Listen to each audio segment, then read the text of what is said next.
Friends, இன்றைக்கி வீடியோக்குள்ளே போயிட்டு செமையாக இன்றைக்கி சமையல் செஞ்சு சாப்பிட்டு ருசியாக எப்படி இருக்குதுன்னு பார்ப்போம். இன்றைக்கி ஸ்பெஷல் என்னன்னு பார்த்தீங்கன்னா ஆனியன் தோசை வித் கலக்காய் சட்னி. கலக்காய் சட்னினா வேர்க்கடலை சட்னி, அதுதான் கலக்காய் சட்னி சொல்லுவோம் எங்கள் ஊரில். இது வேர்க்கடலை சட்னி. அதுக்கான கடலைப்பருப்பு எண்ணெயில் போட்டு எண்ணெயில் போட்டு நல்லா சும்மா மொறுன்னு வறுத்துக்கலாம். சரிங்களா? அதுக்கப்புறம் இந்த குட்டிஸும் நம்மளுக்கு ரொம்ப ஹெல்ப் பண்ணிட்டு இருக்கான். சாப்பிட்டு பாருங்க. நாங்கள் அப்போ சாப்பிட்டு நல்லா இருந்துச்சா தான் இன்றைக்கி நாங்கள் டிஃபன் இதே எடுத்துக்கிட்டோம். நீங்களும் ட்ரை பண்ணி பாருங்க, நல்லாயிருக்கும். ஓகே, இன்றைக்கி வந்து வெங்காயம் பார்த்திங்கன்னா சாப்பரில் போட்டு நல்லா சிறுசாக அரைஞ்சிருக்கு. அதுக்கப்புறம் கொத்தமல்லி கருவேப்பிலை எல்லாம் பச்சை மிளகாலாம் போட்டு சிறுசாக அரைஞ்சிருக்கு. இது நல்லா போட்டு பொன்னிறமாக எண்ணெயில் போட்டு நல்லா வறுக்கணும். வருன்னு வறுத்தா எப்படி இருக்குன்னு பார்க்கலாம். கொட்டிக்கலாம்.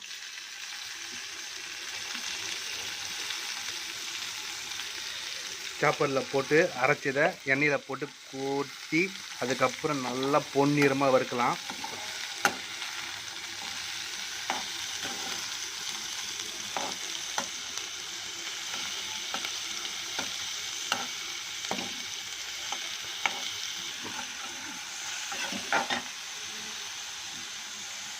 நல்லா வறுப்பறதுக்கு கொஞ்சமாக சால்ட் சேர்த்துக்கலாம்.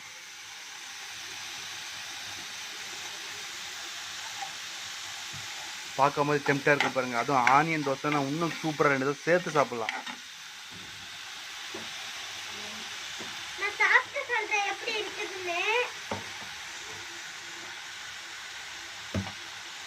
சரி, அதுக்காண்டி சட்னிக்கு ரெடி பண்ணிக்கலாம்.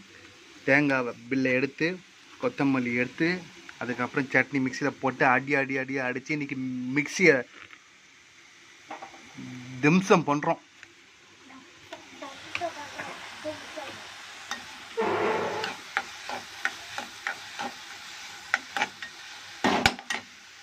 பாருங்க, இந்த குட்டிஸ் வந்து காட்டு கிளம்புதுன்ட்டு அடுப்பில் ஆனியனை வந்து வறுத்துட்டு இருக்கோன்னு காட்டு கிளம்புது. மூக்குக்கு கர்ச்சிப்பு பார்த்துக்குங்க. எந்த அளவுக்கு குட்டி பையன்ல, அதனால் இன்னும் தெரில சமையலோட அருமை. ஓகே, நம்ம போவோம்.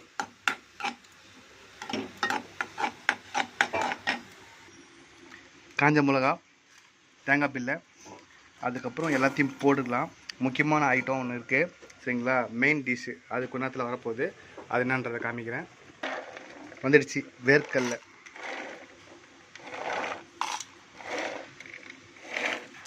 கையளவு கையில் போட்டுன்னு 2 வாயில் போட்டுக்கணும்.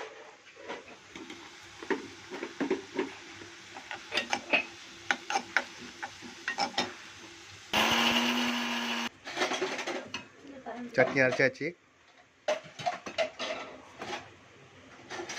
ட்ரை பண்ணுறாரு குட்டிஸு. ஒரு வழியாக தந்துருவியா?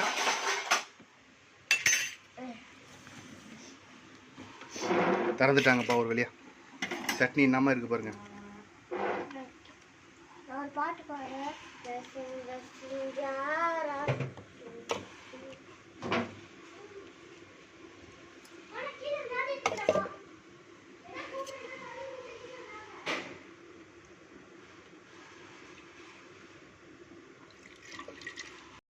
நம்ம ஆல்ரெடி தாளித்து வச்சுருக்கோம் இல்லையா, அதை வந்து கொஞ்சம் ஆனதுக்கப்புறம் இந்த மாவில் போட்டு கிளறிக்கலாம்.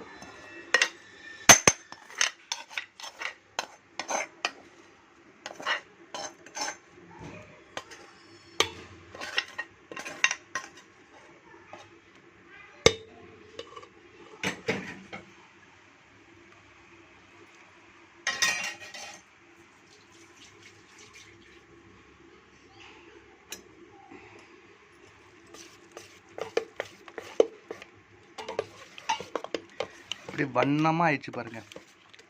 ஒயிட் மாவு எப்படி ஆயிடுச்சு பாருங்கள். மசாலா கலந்த மாவு, ஆனியன் கலந்த மாவு, ஆனியன் தோசை சுட்டுடுவோம் வாங்க.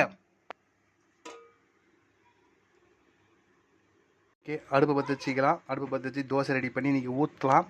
எப்படி வருதுன்னு இன்றைக்கி காமிக்கிறவங்களுக்கு ஆனியன் ஊத்தாப்பம்.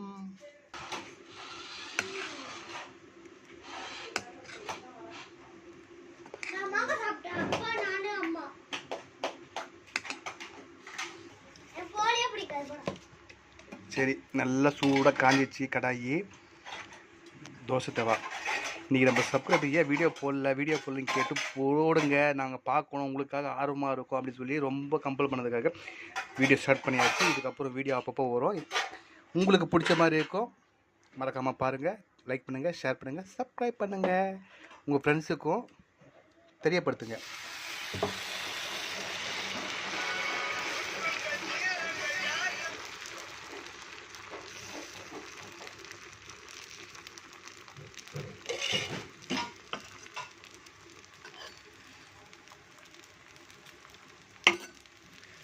நல்லா தோசை பாருங்கள் ஊற்றி எண்ணெய் ஊற்றி நல்லா இன்றைக்கி முருகெலாம் எடுக்க போகிறோம்.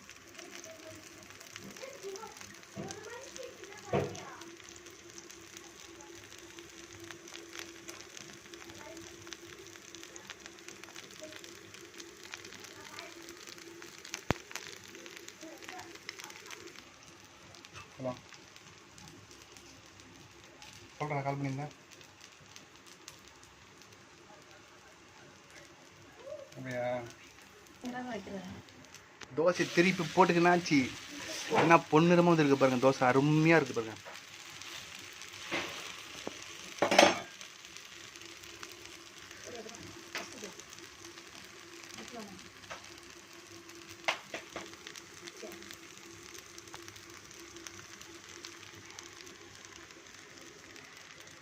தோசை மேலேருந்து கீழே போடலாம் வாங்க.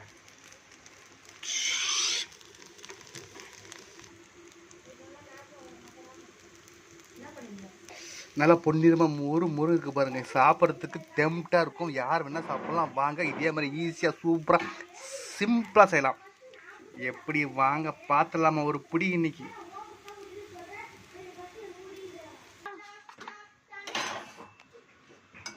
தோசை தட்டில் போட்டாச்சு. அதுக்கு காம்பினேஷன் பார்த்தீங்கன்னா வேர்க்கடலை சட்னி,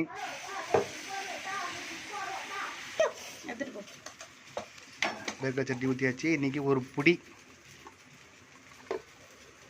தம்பி சாப்பிட்டு சொல்லு எப்படி இருக்குங்க. இன்னும் தொப்புன்னு ஊந்துடாம்பா. இவர் தான் வந்து செஃப்பு, எப்படி இருக்குன்னு சொல்ல போகிறாரு.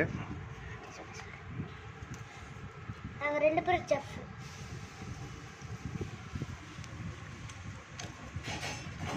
நல்லா கிறிஸ்பியாக இருக்கும், நல்லா டேஸ்டியாக இருக்குது, சூப்பராக இருக்குது. இதே மாதிரி நீங்கள் ட்ரை பண்ணி பாருங்கள், நல்லா இருக்கும். 2 செஃப்பும் சொல்லிட்டாங்க, குட்டி செஃப்பு. நல்லா சாஃப்டாக இருக்குது, நீங்களும் ட்ரை பண்ணி பாருங்கள். சட்னி நல்லா தான் இருக்குது, காரம் எதுவுமே இல்லை.